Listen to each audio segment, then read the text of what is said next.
hardworking, reliable. I want to promote you to general manager. I'm afraid I cannot accept. That was my dream when I got here. But my goals have changed. I have changed. I'm going to start my own business. A strip club for women. Kumail, when I first saw that you were cast in a Chippendales show, I thought, oh, it's because you got buff from Eternals. I didn't even realize the story of Steve Banerjee. How did you react when you first heard this wild and crazy story? I couldn't believe it. I couldn't believe that all this stuff really happened. Rob Siegel, the creator of the show, I've been having a lot of conversations with him about it, and then he was like, all right, I'm going to just tell you what happens in every single episode. In episode 2, this happens. Episode 3, this happens. And I'd keep stopping him and being like, did that really happen? He's like, yep, that really happened. And by the end of that hour, once he talked me through all 8 episodes, I was like, I have to do this. I don't really have a choice. The story is too interesting and exciting and unpredictable for me to not take this on.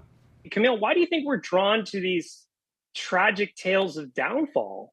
Wow, that's a good question. I love tragic tales of downfall. I think because you sort of see in them, in these very, very flawed characters, the parts of yourself that you're struggling with too. I think the issues that Steve has are issues that a lot of us have. But hopefully we're better at dealing with them than he is.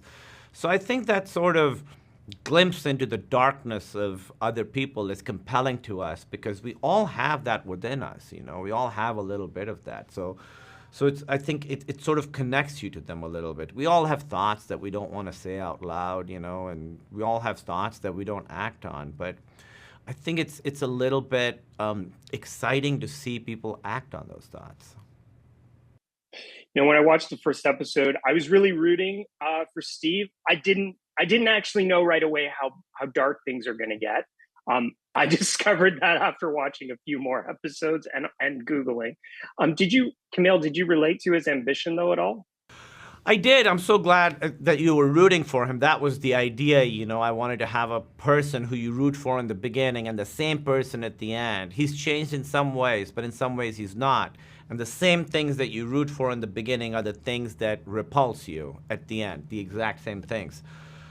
I did relate to his ambition a little bit. I'm an immigrant too, obviously, and I completely relate to the idea of coming to a foreign land, a place like America, and trying to make it and seeing all the barriers that are in your way. You have a certain vision of American success in your head before you come to America.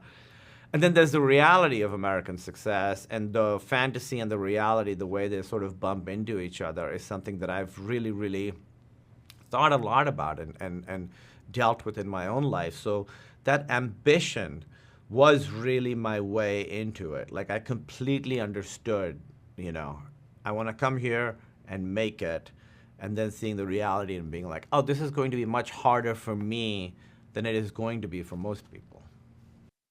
When you and I first spoke, it was for The Big Sick. And I never asked you this, Kumail, but then along with that, I'm sure there was a lot of people that said, oh, early in your career, you're never going to make it. You're never going to make it. And how did you tune out the haters?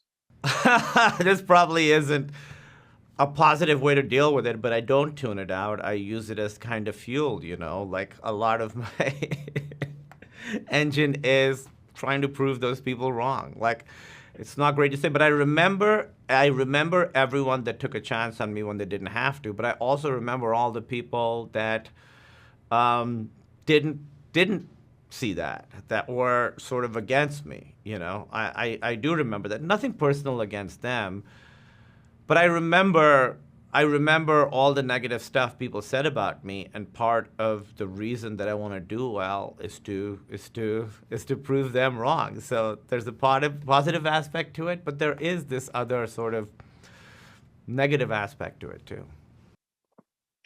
Kumail, The Eternals was the last movie set I ever visited in 2020 before the pandemic. So I was excited this week when I saw Nate said Eternals are coming back. So what can you tell us on that front? How soon are we going to see Kingo and the gang back?